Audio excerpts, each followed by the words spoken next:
क्या आपको पता है अगर आप आने वाले 21 डेज के लिए 21 दिनों के लिए सफेद चीनी, मैदे से बनी हुई चीजें, बेकरी और रिफाइंड प्रोडक्ट्स को इस्तेमाल करना छोड़ देंगे तो इससे आपकी जिंदगी में बहुत बड़े साइड इफेक्ट्स आने वाले हैं। ऐसे साइड इफेक्ट्स जिसके लिए हम सब दुआएं करते हैं।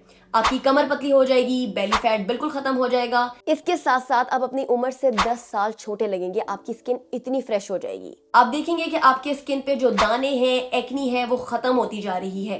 पीसीओडी का प्रॉब्लम है, पीरियड्स का फ्लो नहीं ठीक, ये प्रॉब्लम भी आपका सॉल्व हो जाएगा। इसके साथ साथ बहुत से लोग शिकायत करते हैं कि उनकी स्किन पे पिगमेंटेशन है, फेस के किसी पार्ट का कलर कुछ और है, किसी पार्ट का कलर कुछ और है। ये सारे मसले भी आपके हल होना शुरू हो जाएंगे। ये ऐसे साइड इफेक्ट्स हैं जो अगर किसी की जिंदगी में आ जाए तो जिंदगी बन जाती है। इसलिए आप लोग मुझे बताएं, क्या आप रेडी हैं इस 21 डेज के चैलेंज के लिए, जिसमें आप उनमें से कोई भी चीज इस्तेमाल नहीं करेंगे, कोई भी चीज नहीं खाएंगे जिसका मैंने इस वीडियो के शुरू में जिक्र किया है। मैं ये चैलेंज एक्सेप्ट करती हूँ। इस वीडियो को और लोगों के साथ